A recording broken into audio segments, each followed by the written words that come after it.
Today's episode of the Canby Now podcast is brought to you by Gustafson Insurance. Business, home, and auto insurance made simple. For a free quote, call 503-266-2216. This tax exemption eludes me like a gazelle eludes an arthritic cat.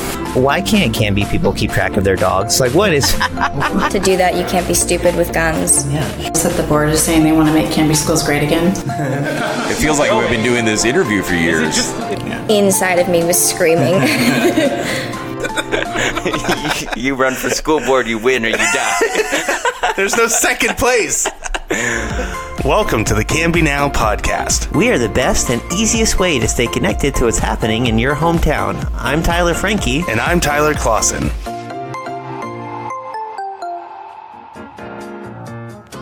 Tobacco products are easier for minors to illegally obtain in Clackamas County than in other parts of the state, according to a recent study by the Oregon Health Authority. The state conducted inspections at about a third of the state's 3,200 retail locations to test which ones would sell cigarettes, e-cigarettes, and vaping products, or cigarillos, to minors. In Clackamas County, 35% of the locations failed the inspection by selling e-cigarette products to minors, while 21.2% sold regular cigarettes to underage customers. Both of these marks were significantly higher than the statewide averages at 21.3% and 13.3% respectively. In January of 2018, the OHA started enforcing the tobacco sales age of 21, up from the 18 age. Initial results of the evaluation of Oregon's Tobacco 21 law show it may reduce the number of youth who take up smoking. But while the law made some changes to who can be fined for illegal sales, the recent inspection results suggest more needs to be done. The state inspected 94 retailers in Clackamas County, which is less than a third of the total retailers. These inspections additionally showed a rise in illegal sales of conventional cigarettes to people under the age of 21 in Clackamas County, while illegal cigarillo sales more than doubled statewide. This is significant because e-cigarettes, nicotine vaping products, and little cigarillos are sold in sweet flavors, which is a tactic used by the tobacco industry to make nicotine delivery products appeal to youth, according to the OHA report.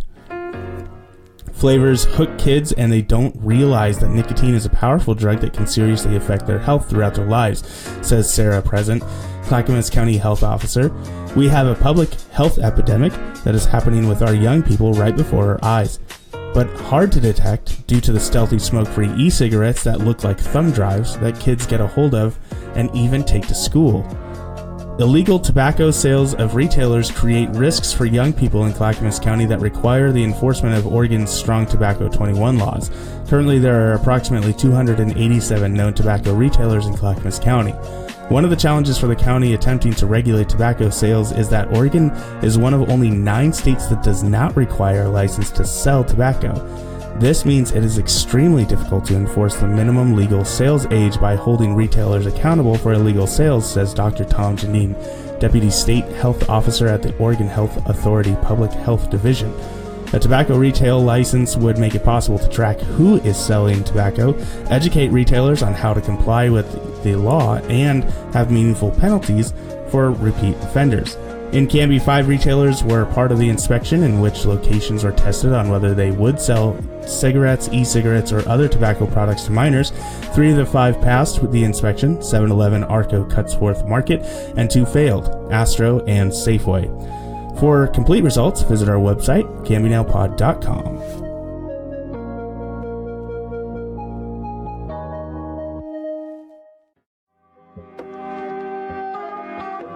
Ginger McCall, Oregon's first ever public records advocate, abruptly announced her resignation Monday after what she described as meaningful pressure from the office of Governor Kate Brown to represent her interests on the state's Public Records Advisory Council.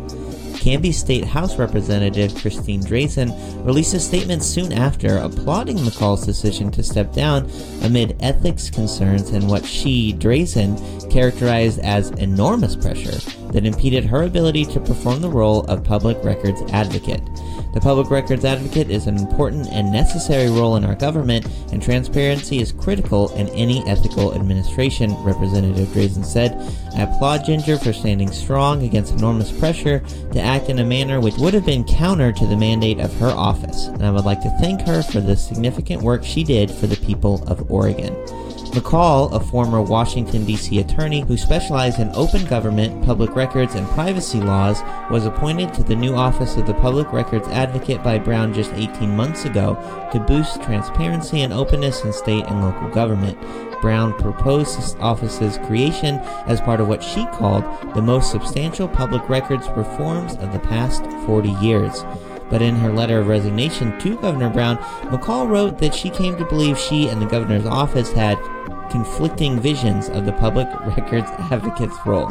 She said she accepted the job believing she would operate with a high degree of independence and a mandate to serve the public interest, but she claims that the governor's general counsel, Misha Isaac, and staff do not share that view.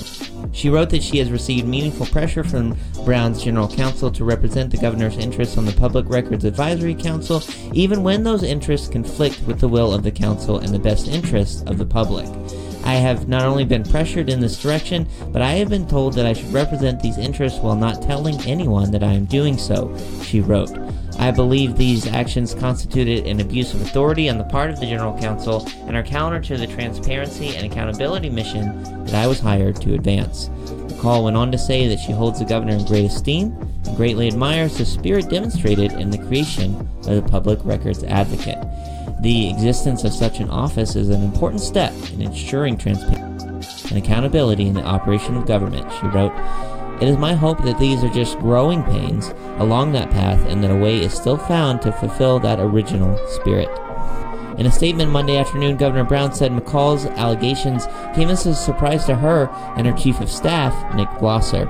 I find the fact that this situation has reached a point where she feels the need to resign deeply regrettable, Brown wrote.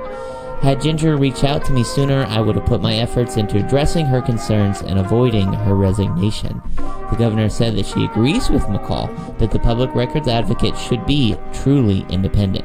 I look forward to meeting with Ginger immediately to hear directly from her how the council will develop recommendations to the legislature to create a truly independent position, she said. Deputy Public Records Advocate Todd Albert will serve as McCall's interim replacement until a new advocate is appointed. Her last day will be October 11th, after which she plans to return to Washington, D.C. to take a job with the federal government. 2 people died in a fatal 2-vehicle crash at the intersection of South Bernards and Dryland Road near Canby Friday afternoon. Clackamas County Sheriff's Office deputies were dispatched at 4:36 p.m. on the report of a 2-vehicle traffic collision in unincorporated Clackamas County between Molalla and Canby. There were serious injuries reported. Deputies responded to the location along with the Molalla Police, Molalla Fire District, and Canby Fire District. First responders arrived and found several bystanders already helping. The collision was between a Mini Cooper and a white Dodge Ram pickup, and both vehicles had extensive damage. The driver of the truck appeared to be uninjured. The female driver of the Mini Cooper was found to be deceased in the vehicle. The male passenger had extensive injuries. He was taken to an area hospital by Lifelight and later died as a result of his injuries. A Clackamas County Deputy Medical Examiner, Clackamas County Sheriff's Criminal Reconstruction, and Forensic Technicians teams responded to assist with the investigation. The driver of the Mini Cooper is believed to be at fault, police said. The names of those involved have not been released.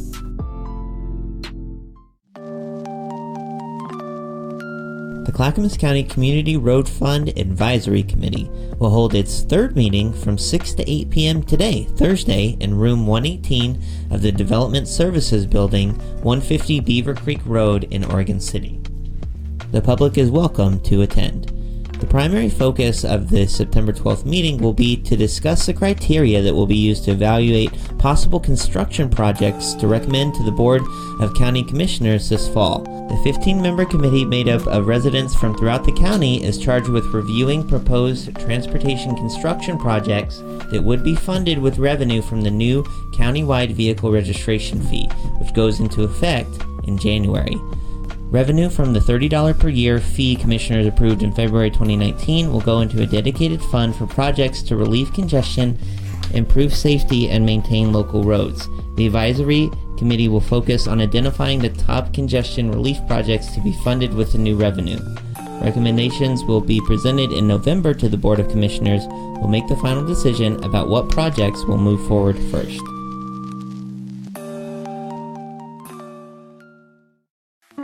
Police Beat for the week of August 6th through the 12th. On August 6th at 12:15 a.m., a speeding vehicle was stopped and the driver was cited.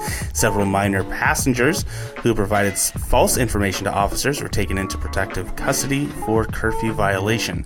At 1:51 p.m., a handgun was turned into police for safe destruction, because I'm guessing there were no hobbits available to take it to Mount Doom. That's a little nerd joke. 11:59 p.m., a vehicle traveling at night without headlights was stopped, and an out-of-state driver who could not provide a license or identification was arrested for possession of awesome methamphetamine. Just getting this week started right. At 3:06 a.m. on August 7th, while responding to a report of an unattended backpack being left outside a convenience store, a witness reported a man running down the middle of the highway. When contacted, the man who was running with his hands over his head advised he believed he was being followed by a drone, so he left his backpack at the convenience store. He was subsequently taken into custody on a Clackamas County probation violation detainer, and, of course, because what else would make you think that a drone was flying at you? Methamphetamine. At 10:06 a.m., a traffic stop was conducted on an uninsured vehicle with expired out-of-state tags. The suspected driver was arrested for theft and possession of methamphetamine and heroin, but that's not it. There's more. His passenger was arrested on a probation violation detainer and also in possession of methamphetamine and heroin. On August 8th at 12:37 a.m., an uninsured vehicle being driven by a suspended driver was stopped, and the driver was taken into custody for possession of methamphetamines. I mean, seriously, it's literally just methamphetamine just coming through our town like crazy. On August 9th at 8:07 p.m., report of a vehicle's license plates being stolen. Just the license plates, not the rest of the car. This seems like just a really jerk move. At August 10th at 12:18 a.m., a man was arrested for violating a restraining order after the officer noticed the individual sitting in a vehicle parked suspiciously behind a closed business. I'm not sure how you park suspiciously. Is it like maybe he was not on the road all the way? I don't know. At 10:10 a.m., following a routine traffic stop, the driver was arrested for driving with a suspended license. And that's it. There's no drugs in that one, so all right. At least it was just that. 7:31. A person self-reported mistakenly shooting an arrow from his bow into his neighbor's fence. The man was cited for unlawful use of a weapon and reckless endangerment. I mean, if you're gonna be Robin Hood, you gotta be ready to, go against the sheriff of the town. August 11th at 4:43, an intoxicated individual who had been asked to leave a restaurant returned and displayed threatening behaviors. The man was subsequently arrested for unlawful use of a weapon, resisting arrest, and, you guessed it, possession of methamphetamines. Finally, at 10:19 on August 11th, report of 2 dogs at large. Dog owner retrieved the animals. So, ending on a good note.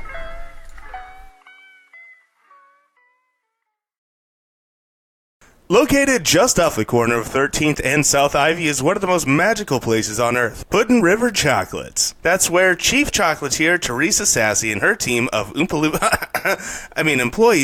hand make some of the richest, most delicious gourmet chocolates you can find anywhere. Yeah, that's right. Willy Wonka wishes he was this good. Teresa uses the highest quality free trade cocoa from around the globe and locally sourced hazelnuts, berries, and other ingredients to create world-class confections that are a treat to the eyes and the taste buds. And they do more than chocolate. The classic fondue is an ideal blend of Swiss cheese, wine, and spices that you have got to try. Puddin' River's creations make a great gift for a loved one, or hey, for yourself, because you know what? You deserve it. I deserve it, Frankie! Find them at puddinriverchocolates.com. True story. When we first started the Canby Now podcast, we were looking to buy some stickers. Just something to help us get our name out there. We didn't have a lot of money, so we tried to do everything as cheaply as possible online. We wound up with 1,000 of these teeny tiny cheap looking stickers. Not exactly the impressive swag we were hoping for, but you get what you pay for. Yes, you do. If we had been smart, we would have gone to see Carrie at Promotional Strategies. She's a real live human and a creative genius who will deliver practical, strategic ways to promote your business on any budget. If you're looking for high quality swag that you can be proud to see your logo on, Promotional Strategies is where you want to go. Find them at 695 Southeast 1st Avenue in Canby or online at ps266swag.com. A song by Ella Wheeler Wilcox. Is anyone sad in the world, I wonder? Does anyone weep on a day like this? With the sun above and the green earth under? Why, what is life but a dream of bliss? With the sun and the skies and the birds above me, birds that sing as they wheel and fly, with the winds to follow and say they love me. Who could be lonely? Oh, not I. Somebody said in the street this morning as I opened my window to let in the light that the darkest day of the world was dawning, but I looked and the east was a gorgeous sight. One who claims that he knows about it tells me the earth is a veil of sin, but I and the bees and the birds, we doubt it, and I think it a world worth living in. Someone says that hearts are fickle, that love is sorrow, that life is care, and the reaper death with his shining sickle gathers whatever is bright and fair. I told the thrush and we laughed together, laughed till the woods were all a ring, and he said to me as he plumed each feather, well, people must croak if they cannot sing. Up he flew, but his song remaining rang like a bell in my heart all day, and silenced the voices of weak complaining that pipe like insects along the way. O world of light and O world of beauty, where are there pleasures so sweet as thine? Yes, life is love, and love is duty, and what heart sorrows? Oh no, not mine.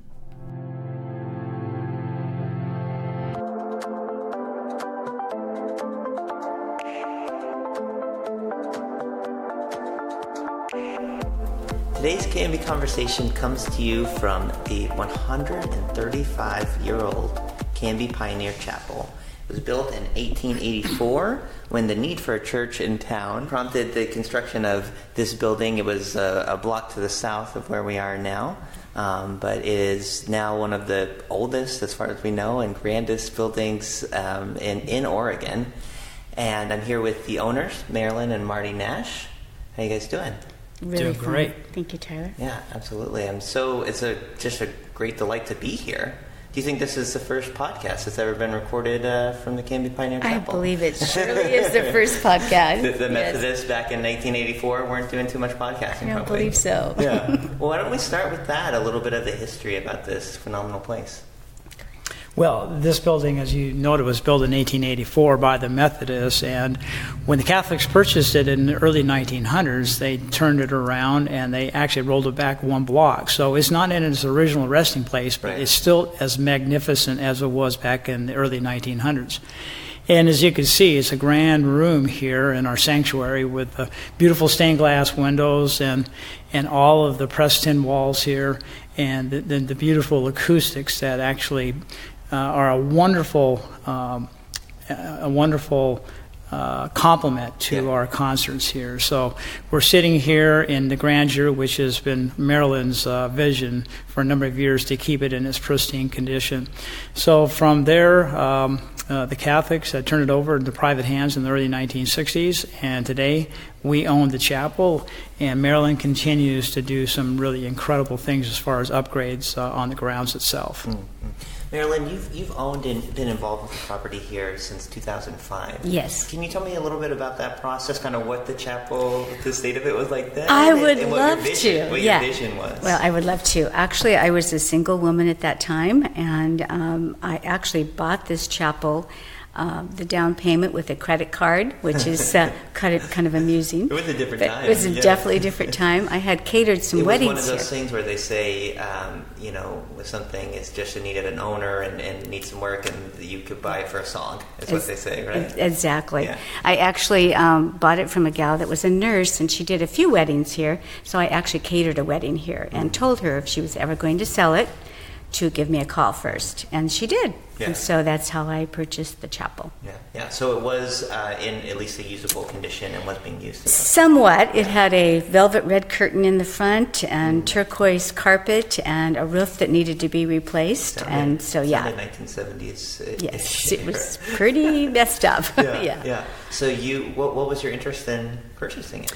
I actually just walked in here and just fell in love with it. The pressed tin walls, I think, just really spoke to me. It was a very peaceful place, and it still continues to be a very healing, peaceful place for a lot of people. Yeah, I think so. You just sort of get that feel from being in yes, here, you do. And just imagining all the stories, all the weddings, all the... If the walls could talk, right? Oh my gosh, That'd be amazing. All the human life that was lived here. It's pretty incredible. Did you have the vision for it to be a music venue at that time? Actually, music and weddings. I'm a true romantic, obviously. Yeah. And weddings were kind of what I knew I needed to start with, but always loved music and was really hoping to have more music here. So I'm really excited about it. We're still doing weddings. We have a young lady that has taken over the wedding business part of it for me, Lauren Humphreys, and is doing a grand job for us. So very excited about what's happening here at the Canby Pioneer Chapel Performing Arts. Yeah. So how can folks get in touch with Lauren, or if they're... Actually, you just go to our website, pioneerchapel.net, and there's a place on there that says weddings, and it will take you right to her information. Cool. So over the years, it's it obviously until the 60s, you said, Marty, it was a church, and then it came into private hands. It's been used for all kinds of different things, obviously weddings, concerts. But I mentioned to you, Marilyn, I've even heard people think it was under new ownership, just because it seems like in recent years, or recent months, I should say, there's really been, you guys have, and we'll talk about some of the new investments you've made in the outdoor areas, but there's kind of a renewed energy and just a renewed push, it seems, from you guys to really promote this incredible place. There's a new sign out front. The Las Vegas sign. Oh, I love it. I love the sign. Yeah, I don't think it's Las Vegas at all. Cute. So. Actually, yes. We actually leased the chapel for 2 years to Michael Allen Harrison, which is still our resident artist here, piano player. And it was wonderful to have somebody kind of take it for a short time. But this is really our love, and so Marty came back into the picture and said, okay, let's spend the money, let's do it. So we did a lot of new improvements, and we're really excited about what's happening here. Yeah. And Canby's finally getting to know us, which is really wonderful after 15 years, right? Well, now that it's under new ownership, it makes sense. Exactly. Some folks seem to think. That's awesome. And I know you guys have done some new partnerships with the Chamber, hosted some Chamber events here, and I've heard that there is just a lot of buzz around the chapel. So what are some of the investments you guys have done? Well, the exciting thing about the investments is that we not only have this beautiful sanctuary for indoor concerts during the fall and winter, but our vision was to put up an event tent. And so earlier we toured you through our event tent, which is 1,800 square feet, but it's just a beautiful addition to the chapel with the beautiful chandeliers. It has the Maryland touch, and so our vision was to have outdoor concerts. Is the Maryland touch just everything's white? Oh my goodness! Everything. Do you know that's my favorite color, right? Everything's white, and she sees beauty in everything. Yes, so it absolutely complements what we have done here. Yeah. So along with that, we've booked some pretty impressive concerts. We've already had 4 concerts, and people just love the new addition to the chapel itself. Yeah.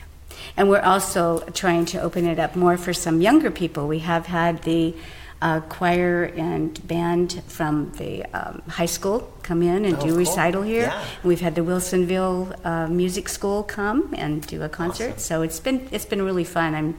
We're hoping to get more young people coming through to really enjoy the history of this beautiful place. Yeah, absolutely. So what are some of the concerts we have coming up? Well, we've got an exciting lineup. In fact, in just a couple of days, we've got Those Willows coming back. They're a local band. They were here earlier in the year. And so Those Willows with Isabel Walker, who is a local talent. She was with the Canby High School for a number of years as a teacher. So we're really excited about this concert. And it's happening on September the 14th at 7 o'clock. So if people are in the area, we would welcome to come down and see the show. How would you describe their music, Those Willows and Isabel's? It's kind of hard. it's a unique sound, but they love to talk about it. It's the indie sound. A little folky, a little... Yeah, absolutely. Yeah. And their music really appeals to a younger audience. Mm-hmm. And when we had them here just earlier in the year, we had a little bit of a mix of generations. And so it was a lot of foot tapping amongst a lot of different generations. And so they're tapping into a new market, and they love playing here. They played inside. Now they're going to be playing outside. In fact, it's going to be one of our last concerts outside before we pull some of the concerts in. Then following Those Willows, October the 6th, we've got a John Denver tribute. Okay. And then we've got a special tribute, the Beatles tribute, on October the 18th. Cool. We've got four lads from Liverpool coming up from Anaheim, California to perform. We're really excited about both those concerts. And then we finish it up with a Patsy Cline tribute by Dean Mueller and Julie Amici. And then we have Tony Starlight coming back. And Tony is loving the chapel. Yeah. And he's coming back on October the 20th to do Neil Diamond again. And he did that earlier in the year, packed the place, and it was probably our best concert regarding people just getting up and rocking to the music and never sat down during the whole concert itself.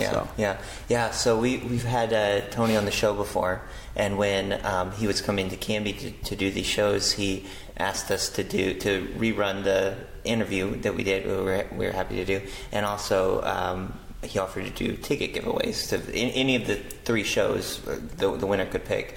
And I do recall the winner picked Neil Diamond. Like that seemed to be a big hit for this area. It's fantastic. It's my favorite for sure. Yeah. So it seems that, and I know some weeks ago now, it was you did like a blues festival that was here. You've done quite a bit of different music all throughout the summer. Is that intentional, I would guess, to sort of have a wide variety of different talents? Or? Definitely variety. And Norman Sylvester was definitely a huge hit. And he actually had one of the Blazers' birthday parties kind of come in, and they sang happy birthday to him. Yeah, Kenny Carr was actually here. Oh, no way. Yeah, so he actually joined the concert, and so we did a special little birthday sing to Kenny. And it was just a great night. We also had a local band called Papa Smoke here, and then Michael Manning and the Forrest Jack Band. So it probably had the feel of Canby now being a part of the blues scene, and it was definitely a special evening. Yeah, I love it. So there's actually, like Bill Schonley has done some stuff here on the Christmas shows. There's kind of a Trailblazer connection here, and sort of a little bit, and I don't know how this will sound, but like a little bit of a Portland foothold here. You know, Those Willows are kind of Portland based, and just this is a great opportunity for folks.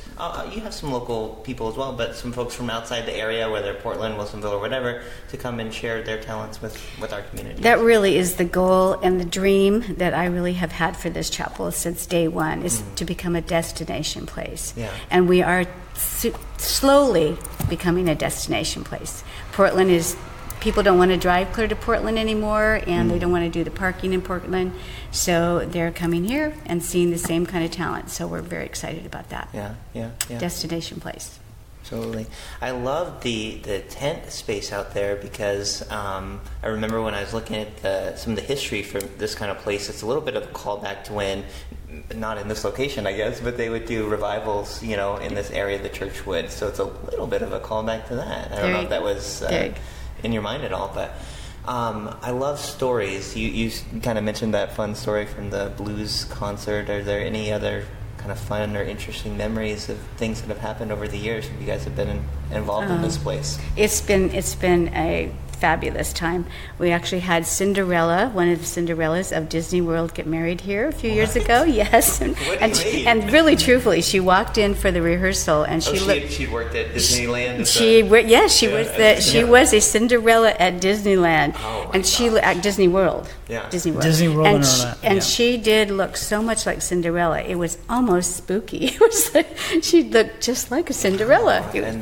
So you had royalty here as well. We had royalty here, absolutely. On top of that, it was truly a storybook romance because she actually married the Beast from Disney World. Oh, a little bit of a mashup there. Yeah. And so it was really a magical day. We walked down the aisle to Beauty and the Beast, so there you go. That's lovely. That's great. It's annoying having to clean up all the shoes after that wedding. But this is true. Yeah, and all the rat droppings from the wedding party. So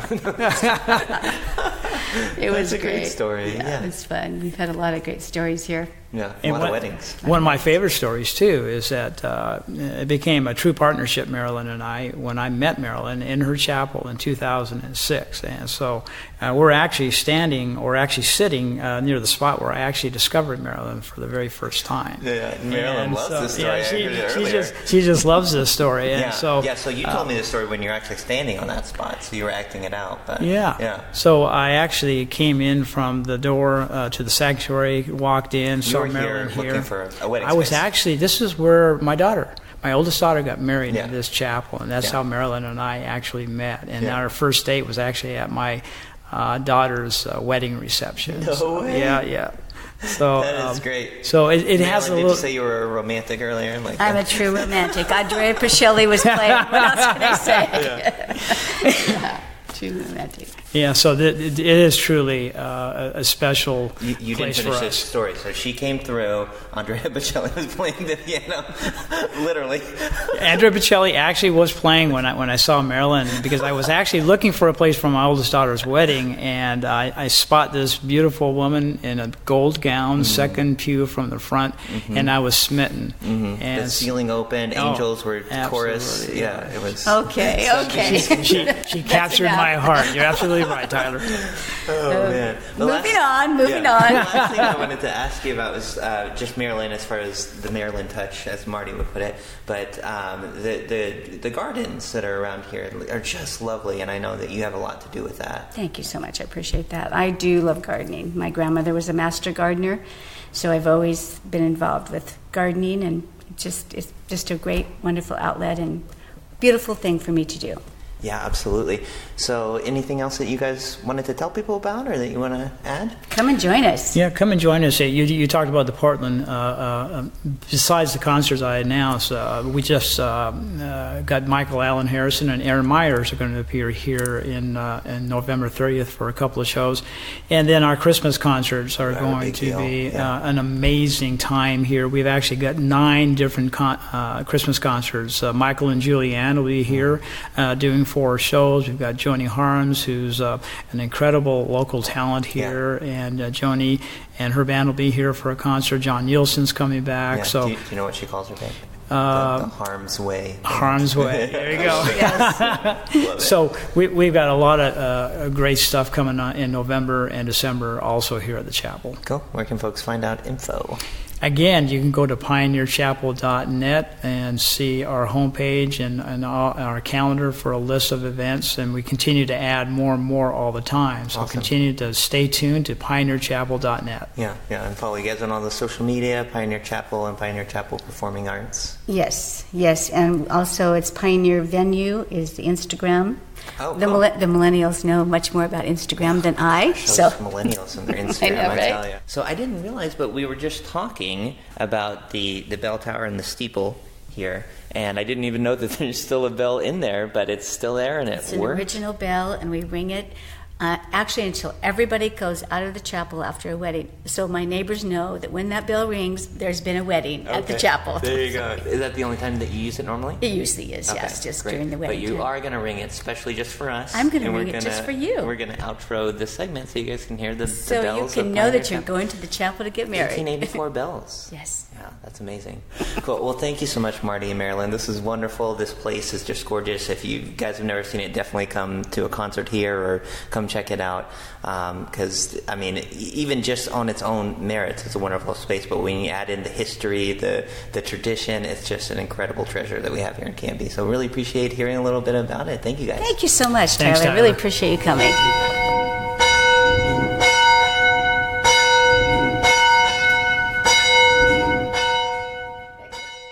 The Canby Now podcast and Now Here the Studios would like to thank Ryan David Dwyer for composing the intro music for our new limited series podcast, The Other Side. Ryan is a local composer, songwriter, and budding music producer interested in a variety of contract jobs. He also loves to teach people how to play the piano without sheet music, so they can just start channeling and experiencing their inner creativity. Give his website a look at harpaziomusic.com. That's HARPAZIO music.com.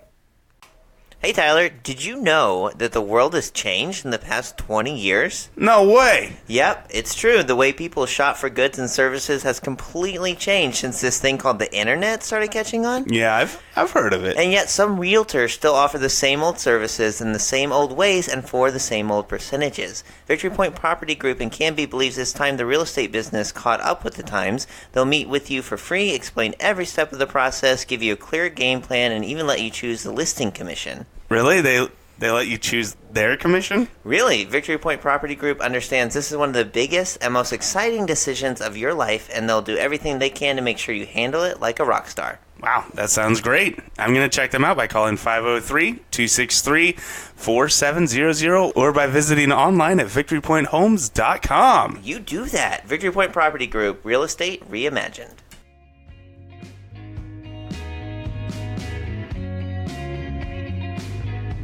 Well, as you just heard, coming up this Saturday there will be a concert at Canby Pioneer Chapel featuring Isabel Walker and the band Those Willows. And joining us on the line now, once again on the Canby Now podcast, is Jack Wells and Mel Tarter of Those Willows. Hi, guys. Hey. Hello. Hey, welcome back onto the show. Thanks for having us. Yeah, we're happy to be here. Absolutely. So we had you on back in April when you were doing your first concert in Canby. Obviously, you liked it enough to come back, huh? We did. It's a really awesome space, and this time we're actually going to get to play in the garden event tent, which is heated. So even if it rains, it'll be like a nice way to bring in the fall. Ooh, yeah. Nice. But then if it's really nice, you'll be like, oh, I wish we were outside. No, I'm just kidding. Yeah, exactly. Cool. No, there's I guess they can take the walls down and stuff, so it's a nice fresh air vibe. Oh, there you go. Well, maybe that'll happen. So, cool. Well, what have you guys been up to for the past 5 months or so since we last chatted with you? We've been very busy. We just hit the road on tour yesterday, so we've been working on planning that. And the tour is in support of our newest single, which is called My Landline, and that came out yesterday as well. So it's been a lot of preparation, and we're finally kind of reaping the rewards. Now we're out on the road. So that's awesome. That's got to be fun to have all the preparation come together, and finally you can just do it. Yeah, we've been we haven't gone on a stint in a year in the U.S., so it's really nice to hit back the old places and reconnect with people that we've met along the way. Yeah. I believe you mentioned you're calling us now from the Seattle area. Yep. Yeah, that's awesome. Well, tell us a little bit about this new single. I've heard it. I really enjoy it. We're gonna sample a little bit here to outro this segment so folks can hear it as well. But My Landline, that's some ancient technology. I've heard of it. What is this song about? Yeah, we kind of like that idea because we're like, one day people aren't even going to know what it is, so at least it's kind of set in stone in our song forever. But it's basically just about how, things are not, in the world, it can really weigh you down. Things get a little bit dark, especially it feels like nowadays. Yeah. So it's kind of about those people who help you to, remember who you are through it all, despite all of that, emotional turmoil of just being a part of the world and being a human in it. So, yeah. Yeah, absolutely. And you've got kind of the fun, retro, photo artwork to promote it as well of you guys in the band, using those old landline phones. That looks really cool. But yeah, I like the way you put it, Mel. I mean, it kind of reminds me of my boy years or my teenage years, and maybe some people can relate to this as well. But like when things are just hard, and you're like hidden up in your room, you got the door locked, but you've got your friend on the line, or girlfriend or whatever, that you're able to talk to, and just like you mentioned, kind of that anchor that you have. It brought me back to that a little bit. Yeah, that's the point. It's kind of like a nostalgic song. We tried to take in these components of like old soul kind of grooves, and then also kind of combine it with like a newer, it's like those things never change in your life, like your anchor is your anchor. Even though we're on cell phones now and we don't have like dial tones and all that other thing, we you still have your people at speed dial. Yeah. Yeah, that's awesome. Well, let's talk a little bit about, if it's all right, the lady that you'll be sharing some of this concert with here in Canby, Isabeau Walker. Some of our listeners may be more familiar with her. She used to teach at Canby High School, and has, done some concerts in the area. But maybe for folks who aren't familiar, can you tell just a little bit about her and kind of her style? Yeah, she is such a good songwriter. And actually, I found out about her when she started her process of leaving Canby High School, and her videos really touched me about how much she'll actually miss teaching, but she needs to do kind of her passion, which is music. So yeah, it's been cool to watch that process of her, trying to stay in touch with all of her students, but still she's been out on the road, I think, since the day she left the school. So she makes really great, I guess, like poppy folk music. I really enjoy it. So yeah, you've been singing like all week long. Yeah, so. They're catchy. Nice. Cool. I didn't realize that necessarily, that she had been out on the road, so this is a little bit of a homecoming for her. That's great. I do know a lot of her, former students were very sad to see her go. She had made quite a few strong relationships with them and made quite an impact on some of our young people. So yeah, it seems like she's doing really great things, so we're happy to have her on the bill. Awesome. Well, let's talk a little bit about you guys as well. Tell folks, we talked about your new single, but a little bit kind of what your concerts are like, what folks maybe can expect if they're seeing you for the first time here in Canby on Saturday. Yeah, so, last night we just had a show, and someone came up to me and said, like, how we touch all these different genres and different places in music, but yet we still have our own unique sound that is cohesive. So, in my way, I guess, in a way to explain it is that we like to touch a lot of different vibes and energy and kind of make our set list kind of flow in a way that you can like get a story here and there. You can get just fun times here and there. So our shows are just kind of like a balanced diet or something. At least that's what we try to do. Cool. We like to bring people in and have intimate moments. Then we also like to just like rock out and, dance a little bit. So cool. Mel, anything to add to that? Did Jack nail it? I think he did a great job. Yeah, we have some Motown influences, some pop, some folk, some rock and roll. So hopefully there's something for everyone. Yeah, I think it's fair to say one thing you guys are really known for is obviously the harmonies, mainly brought by the two of you. Thank you. So that concert's going to be this Saturday, like we said, 6:30. Tickets are $10 in advance. You can also get them at the door. Anything else to add, guys, before we let you get back on the road? We look forward to being back, and it's such a cool space. Marty and Marilyn are such great people, so... Yeah. Oh, there's going to be tacos and beer. There's going to be burritos and beer, so if that's your extra pull, they're really good. There you go. You had me a beer, so... Yeah. Awesome. Well, thank you guys so much. Thanks for coming back to Canby. We'll see you out there. Yeah, thanks for having us again. All right, take care. Bye-bye.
Canby Then is brought to you by Retro Revival.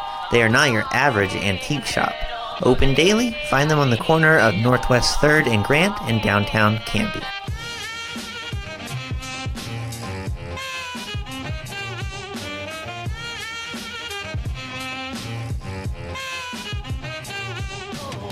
Canby lost a piece of its history in 1974 when the city's 1911 grade school building burned to the ground in a horrific fire.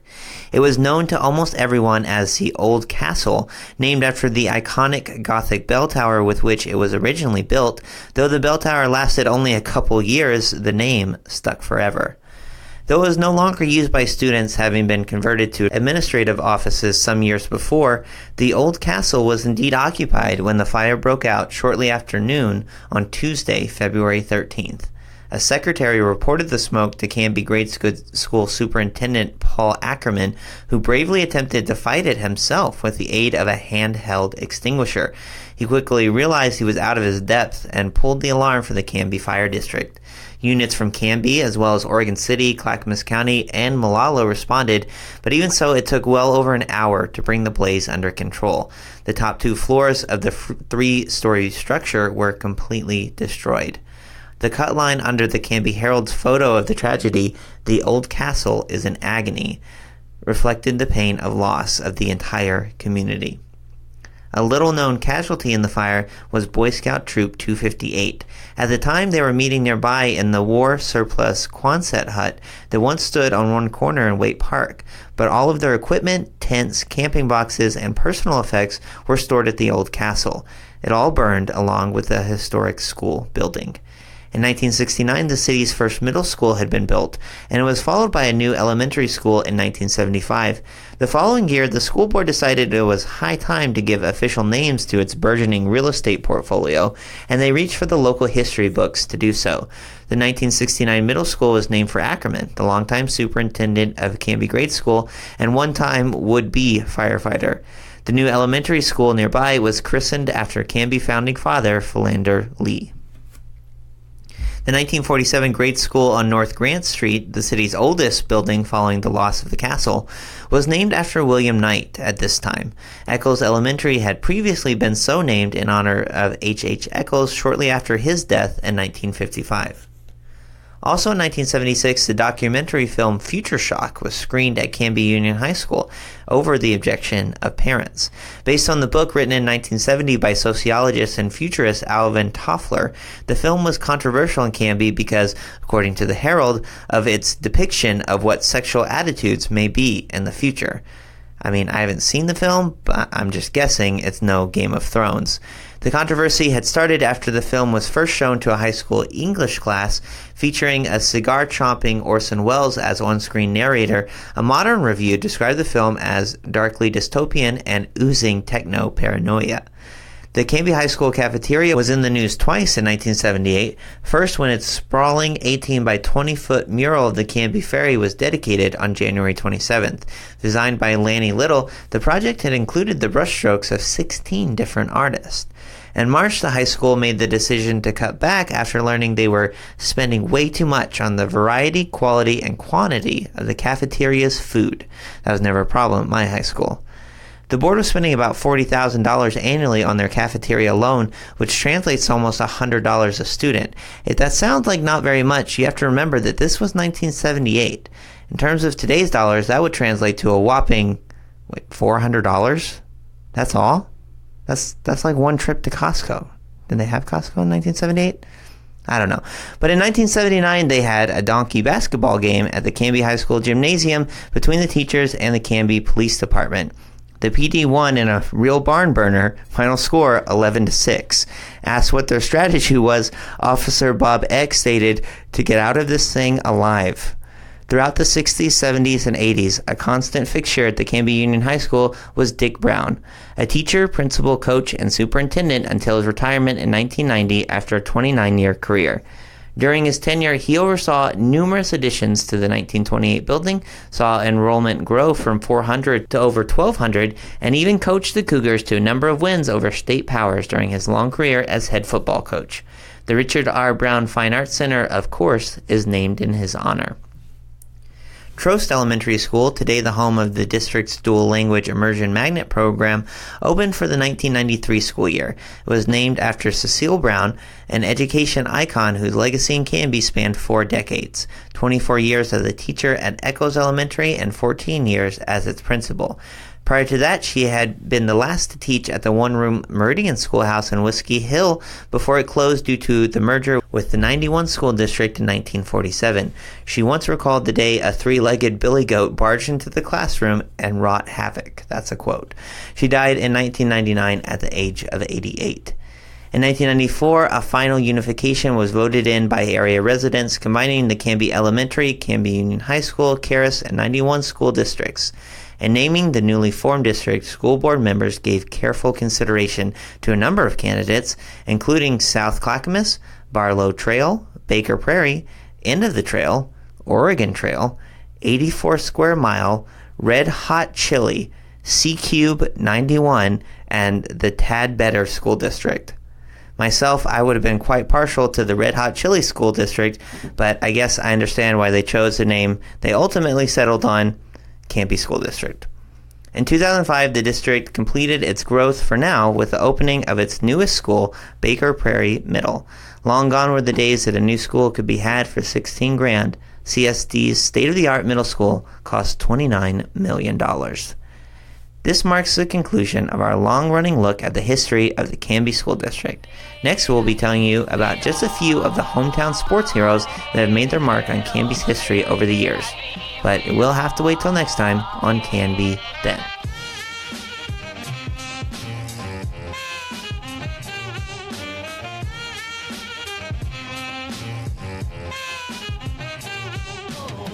You know, Halloween will be here before you know it. Heck, the decorations are already in the stores. So I've got a scary good deal for you.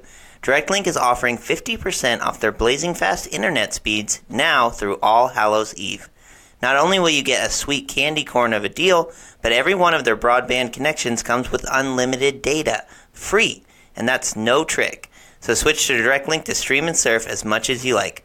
Plus, take advantage of free Wi-Fi home networking for 6 months with free installation of commercial-grade Wi-Fi equipment that ensures your entire home has the strongest, most consistent signal in every room. Talk about a treat. Call 503-266-8111 or visit directlink.coop for blazing fast internet. So I'm here with Derek Hill, president of Advantage Mortgage in Canby. I was wondering what's going on in the mortgage industry right now. The mortgage industry is on fire right now. The big thing that's really exciting for us is that we are now an independent mortgage broker, which means that we can offer substantially lower rates and lower fees for our customers. For example, we just got a loan last week, and the realtor said, hey, I think you should go talk to Derek at Advantage Mortgage. And sure enough, we got the borrower 3/4 better rate, and we saved him $14,000 in fees. Cool. So where can people find you? So office number is 503-266-5800, or they can find us on the web at findtheadvantage.com. But most people just give us a holler or they stop in. Yeah, cool. Thanks, Derek. You bet.